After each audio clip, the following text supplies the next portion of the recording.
Bismillahirrahmanirrahim. Assalamualaikum warahmatullahi taala wabarakatuh. Selamat sejahtera. Salam PKP, stay home, stay safe. Kami daripada kumpulan 1, Ahmad Faris bin Mat Suburi, Nurul Huda Amirah binti Muhammad Zakari, Muhammad Zaki bin Terima Zainuddin, Rohaisham bin Ramli. Kumpulan kami diberi tajuk Kaedah penyelidikan reka bentuk eksperimental. Kaedah eksperimen benar dan kuasi eksperimen.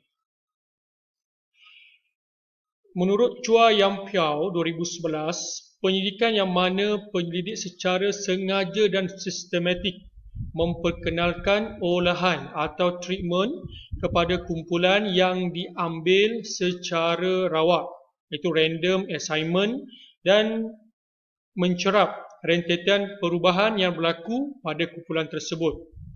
Manakala Noraini Idris 2013, penyelidikan eksperimen dijalankan dalam suatu persekitaran yang terkawal, di mana satu atau lebih pemboleh ubah diuji atau dimanipulasi oleh penyelidik untuk melihat kesannya terhadap pemboleh ubah yang satu lagi.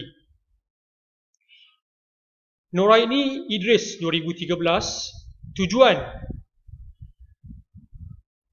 adalah untuk menentukan kewujudan hubungan antara pemboleh ubah bersandar dan tidak bersandar. Dalam penyelidikan pendidikan, kajian eksperimen digunakan untuk menguji keberkesanan tindakan intervensi atau amalan pendidikan tertentu terhadap pembelajaran, sikap dan persepsi dalam kalangan pelajar. Le Yunfah dan Ku Chiu Hon 2014. Tujuan penyelidikan ini juga untuk memastikan kesan rawatan atau olahan pemboleh ubah tidak bersandar kepada pemboleh ubah bersandar. Contoh, kesan teknik nyanyian iaitu pemboleh ubah tak bersandar terhadap tahap perkembangan bahasa murid iaitu pemboleh ubah bersandar. Fungsi kajian eksperimental yang pertama ialah menentukan situasi perbandingan yang diperlukan oleh hipotesis dan memberi tafsiran yang bermakna kepada dapatan penyelidikan. Ciri-ciri yang ada dalam penyelidikan eksperimental iaitu pengagihan secara rawak, perbandingan antara kumpulan, pemanipulasian pemboleh ubah tak bersandar, kawalan pemboleh ubah luaran, pengukuran pemboleh ubah bersandar dan kesahan dalaman dan kesahan luaran. Pemilihan secara rawak ataupun pengagihan sampel secara rawak, setiap kali populasi mempunyai peluang seimbang untuk dipilih sebagai ahli sampel. Pengagihan secara rawak bermakna setiap individu yang mempunyai peluang yang sama untuk dipilih sebagai ahli kumpulan rawatan atau kumpulan kawalan. Bermaksud kat sini, kalau kita tengok ada dua kumpulan, iaitu satu kumpulan rawatan dan satu lagi kumpulan kawalan. Perbandingan antara kumpulan, membabitkan perbandingan antara kumpulan dari pemboleh ubah bersandar setelah kumpulan menerima rawatan berbeza. Kita ada dua kumpulan kat sini, kumpulan kawalan dan kumpulan eksperimen. Pemanipulasian pemboleh ubah tak bersandar. Penyelidik memanipulasi pemboleh ubah tak bersandar ataupun dengan cara rawatan dan kesannya ke atas pemboleh ubah bersandar diperhati dan diukur. Yang keempat, pengukuran pemboleh ubah bersandar. Penyelidik mengukur sama ada pemboleh ubah tak bersandar mempunyai kesan ke atas pemboleh ubah bersandar atau kesudahannya. Kesahan dalaman dan luaran. Sesuatu penyelidikan eksperimen dikatakan mempunyai kesahan dalaman sekiranya penyelidik yakin bahawa pemboleh ubah tak bersandar menyebabkan perubahan yang diperhatikan dalam pemboleh ubah bersandar. Sesuatu penyelidikan eksperimen dikatakan mempunyai kesahan luaran jika kesimpulan atau dapatan eksperimen berkenaan dapat digeneralisasikan kepada populasi.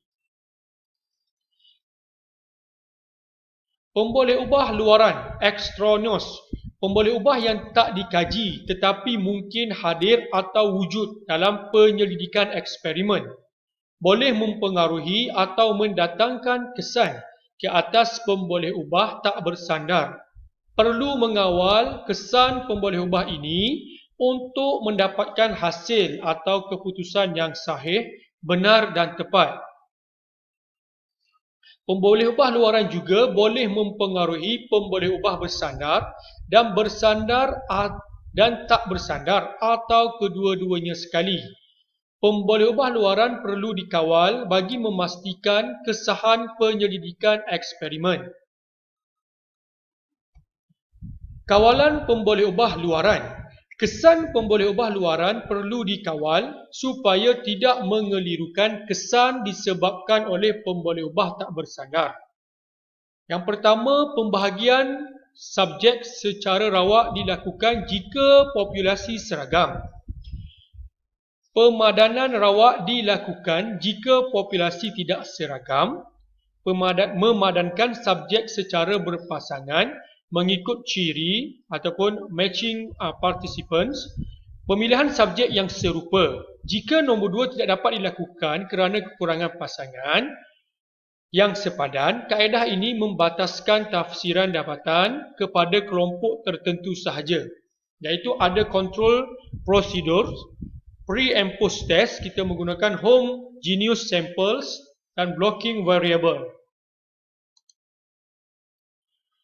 Kawalan pemboleh ubah luaran untuk menetapkan pemboleh ubah sekiranya penyelidik berpendapat bahawa jantina akan mempengaruhi dapatan kajian, penyelidik boleh mengawalnya dengan menumpukan penyelidikan kepada satu jantina menggunakan analisis covariance. Analisis covariance boleh digunakan untuk menyamakan kumpulan secara statistik atas dasar ujian pra atau pemboleh ubah yang lain. Ancaman kepada kesahan dalaman iaitu penyelidik tidak dapat mengesan impak sebenar kajian. Yang pertama, sejarah. Yang kedua, kematangan. Yang ketiga, pengujian sampels, instrumentasi. Yang kelima, lokasi. Yang keenam, kehilangan subjek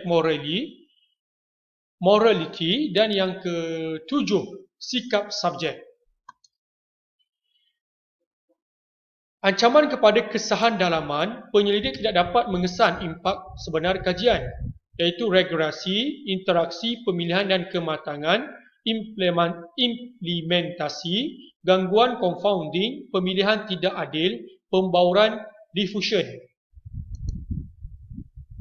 Untuk kita atasi ancaman terhadap kesahan dalaman, seragamkan kondisi dalam kajian, cara rawatan dilakukan dan cara data dikumpul, kumpul lebih banyak informasi tentang subjek lain, kumpul lebih banyak butiran tentang kajian, lokasi dan masa kajian. Pilih reka bentuk kajian yang tepat dan sesuai. Seterusnya, saya akan menerangkan tentang langkah-langkah dalam menjalankan kajian eksperimental. Langkah pertama adalah pengkaji perlu membahagikan responden kepada dua kumpulan secara rawak, iaitu kumpulan kawalan serta kumpulan rawatan. Manakala intervensi akan diaplikasikan pada salah satu kumpulan, akibat atau hasil akan diukur setelah eksperimen atau kajian dijalankan. Prosedur direka bentuk supaya dapat menangani ancaman luar terhadap kesahan serta statistik digunakan untuk membuat perbandingan.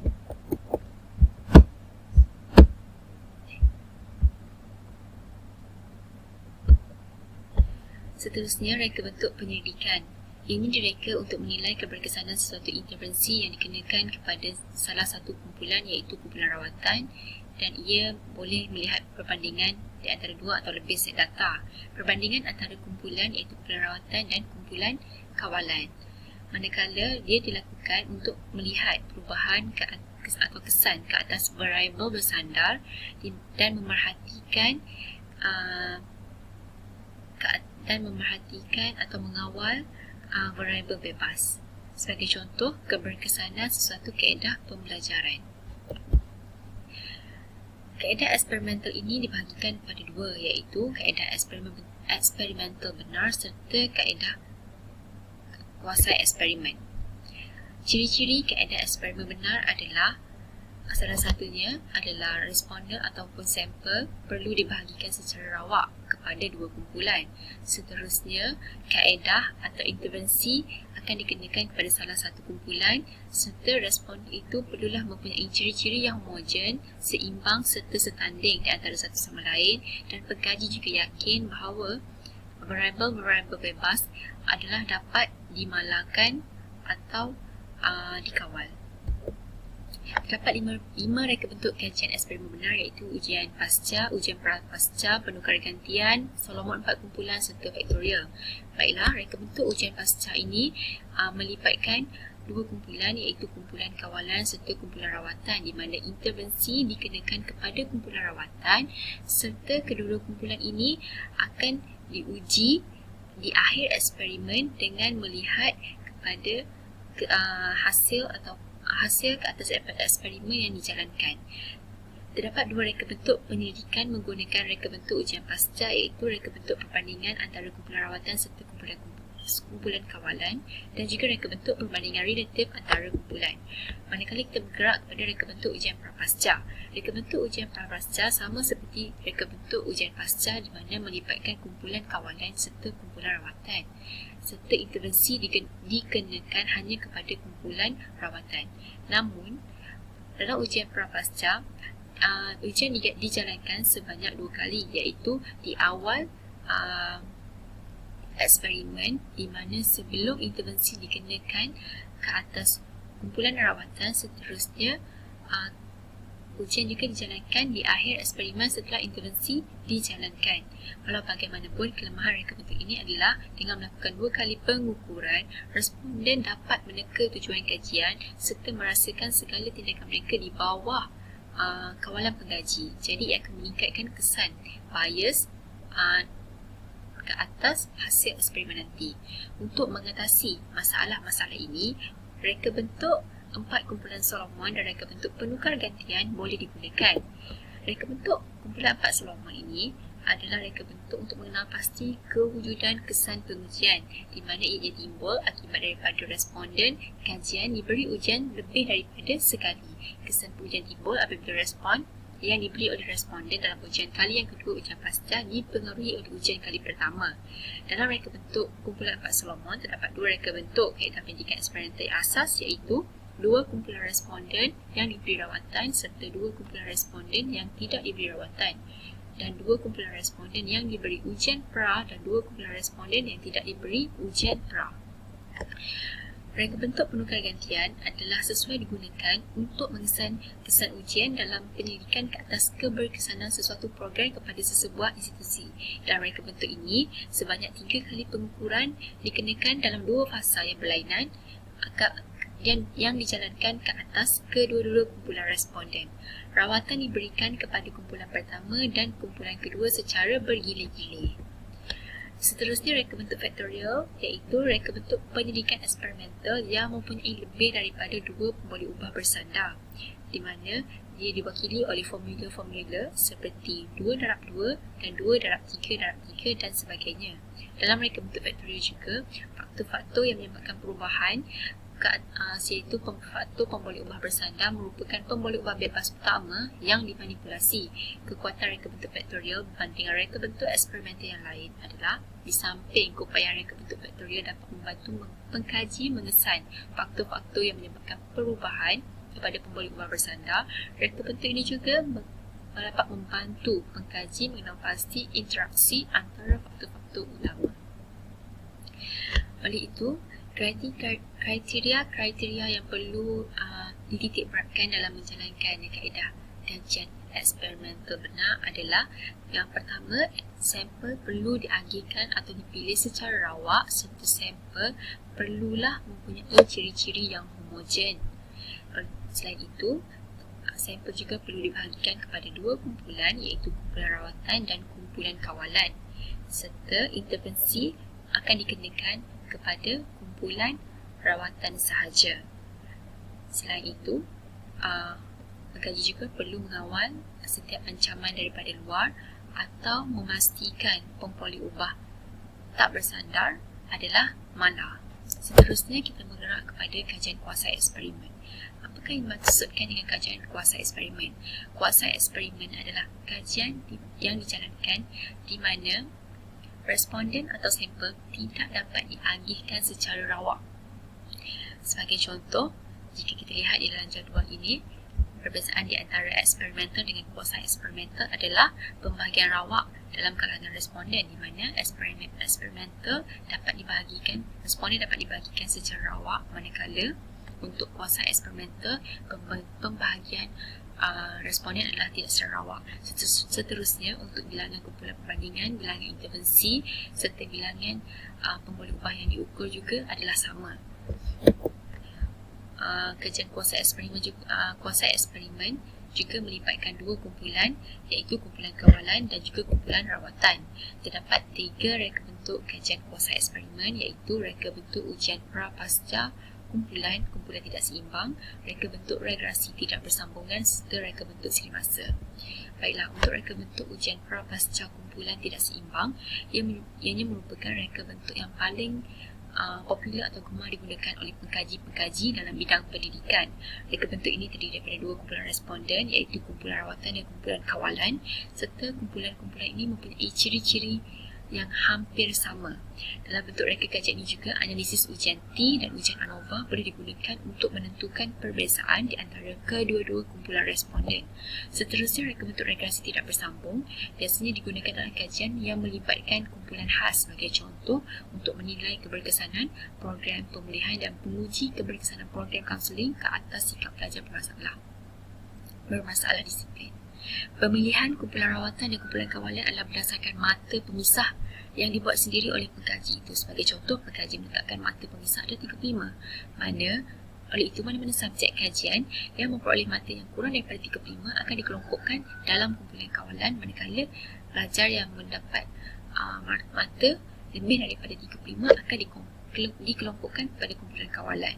Namun begitu, mengikut Goldberg 2008, untuk mencapai kesahan yang sama, reka bentuk ini memerlukan bilangan responden iaitu 2.75 kali lebih ramai berbanding reka bentuk eksperimen benar. Oleh itu, analisis ujian regresi digunakan untuk melihat keberkesanan sesuatu kaedah program. Reka bentuk siri masa pula adalah di mana reka bentuk kuasa eksperimen yang melibatkan beberapa pengukuran yang sama ke atas variabel bersandar pada tempoh masa yang berlainan sebelum dan selepas rawatan diberikan. Ianya juga merupakan kajian jangka masa panjang yang memerlukan masa dan tenaga yang lebih. Pengukuran yang berulangan sebanyak beberapa kali sebelum dan selepas rawatan diberikan kepada kumpulan rawatan dan kumpulan rawatan dapat meningkatkan hasil ataupun keputusan eksperimen dari segi keboleh perjayaan reka bentuk ini. Dua jenis bentuk siri masa iaitu reka bentuk siri masa gangguan sementara serta reka bentuk siri masa gangguan tetap.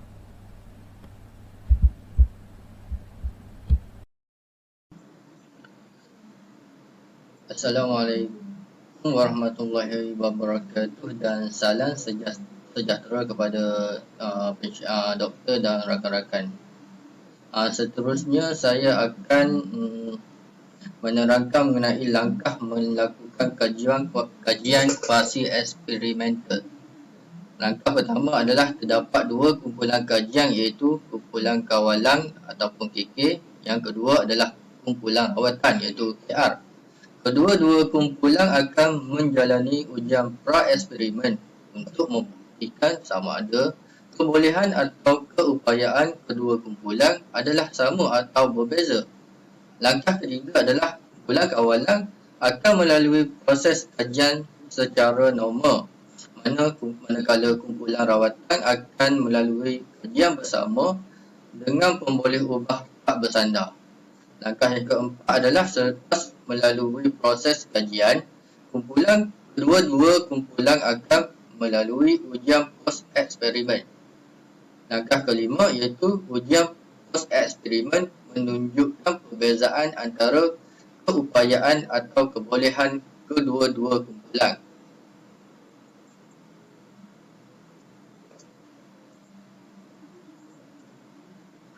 Contoh eksperimen ialah mengkaji keberkesanan program latihan terhadap prestasi atlet kriket.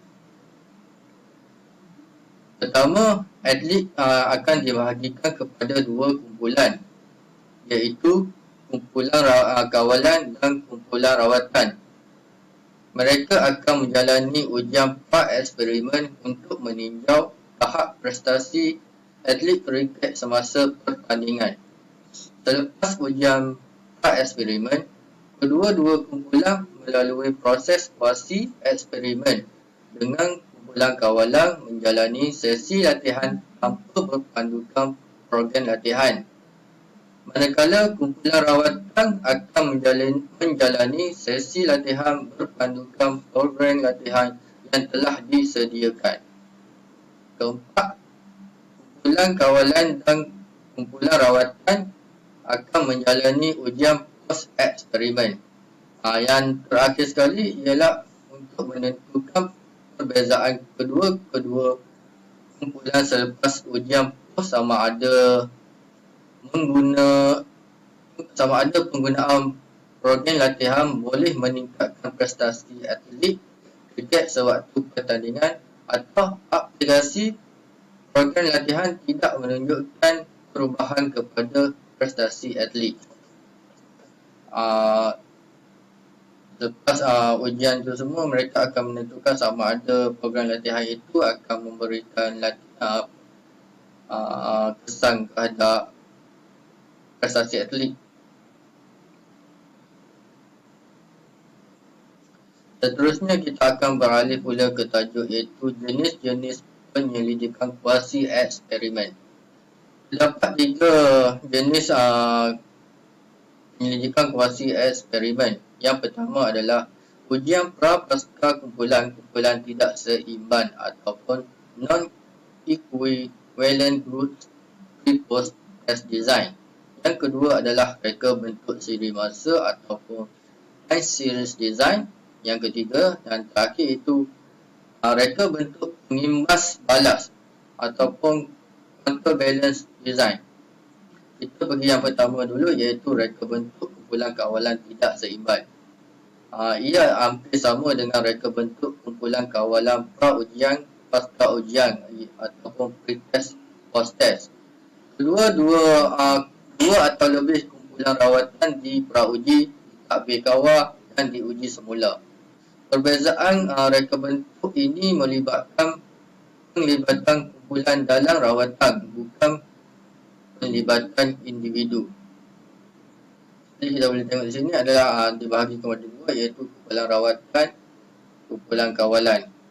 O mewakili pra-ujian. Kumpulan pertama X1, kumpulan kedua X2. Untuk meningkatkan kesahan dan menguatkan lagi kajian, penyelidik perlu menambahkan usaha untuk melibatkan seberapa banyak kumpulan yang setara.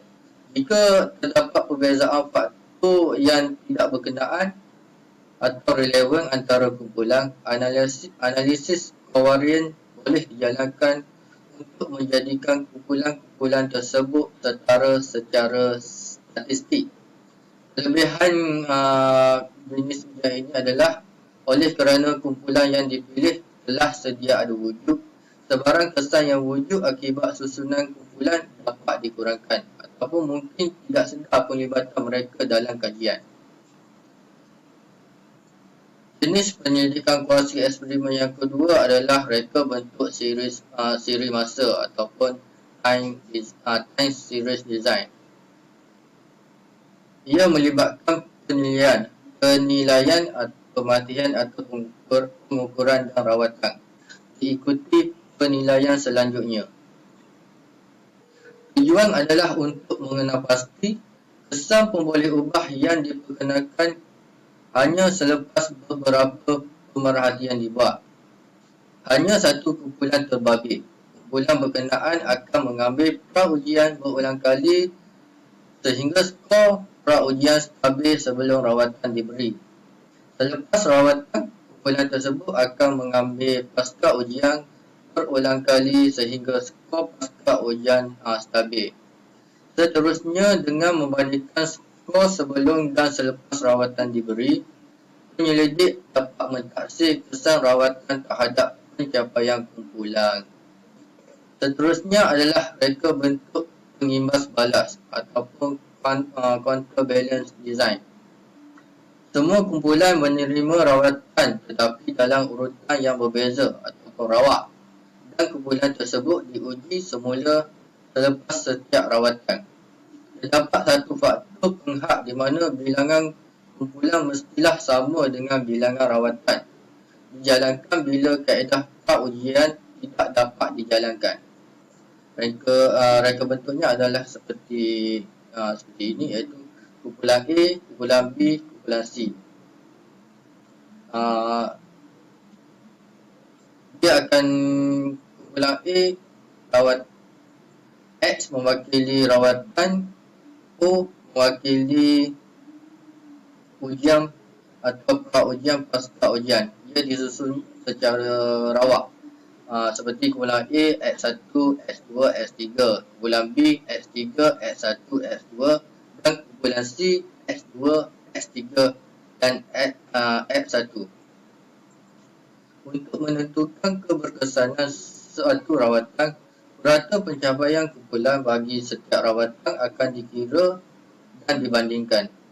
Boleh diaplikasi untuk menentukan kesan sesuatu rawatan dan kesan urutan rawatan tersebut.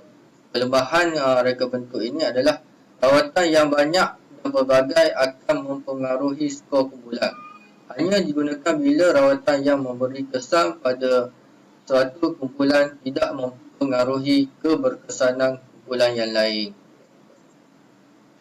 Seterusnya, kita akan beralih kepada tajuk reka bentuk kajian dalam penyelidikan. Anda boleh lihat seperti dalam jadual di sini, iaitu reka bentuk kajian. Setelah itu, adakah mempunyai kumpulan kawalan dan rawatan ataupun tidak. Jika tidak, ia adalah bukan eksperimental.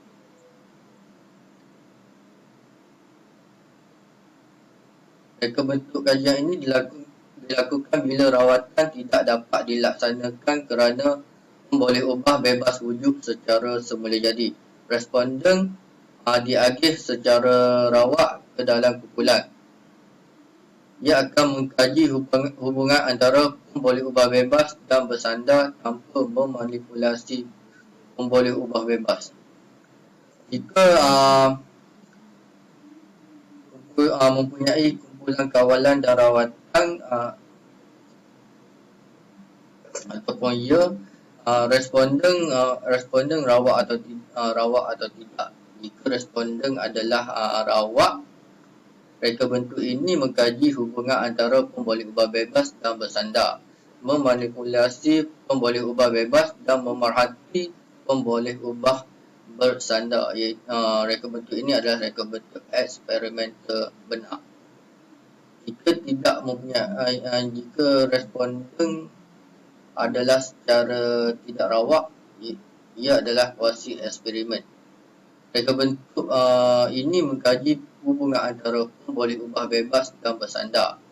Akan utamakan perbezaan antara kumpulan responden secara semula jadi. Seterusnya adalah perbezaan eksperimen dan kuasi eksperimen. Ia bertujuan untuk menilai keberkesanan sesuatu program atau kaedah. Jika eksperimen, dua atau lebih kumpulan responden yang mempunyai ciri-ciri yang sama diagih secara rawak ataupun random assignment.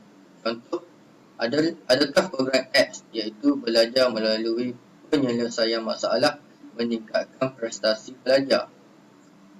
Yang kedua adalah kuasi eksperimen. Dua atau lebih kumpulan responden yang mempunyai ciri-ciri yang sama tidak diagih secara rawak.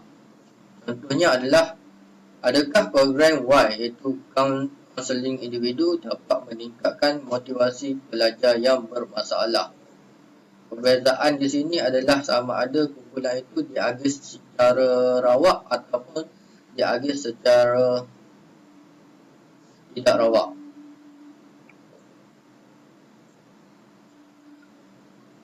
Akhir sekali adalah kesimpulan. Reka bentuk penyelidikan ini dilakukan apabila penyelidik ini menentukan kewujudan hubungan antara pemboleh ubah bebas dengan pemboleh ubah bersandar. Penyelidik perlu berusaha mengawal semua pemboleh ubah luaran atau ancaman yang berpotensi memberi kesan terhadap pemboleh ubah bersandar. Kawalan ini adalah penting bagi penyelidik membuat kesimpulan bahawa hanya pemboleh ubah bebas sahaja yang menyebabkan kesan tersebut. Sekian, terima kasih.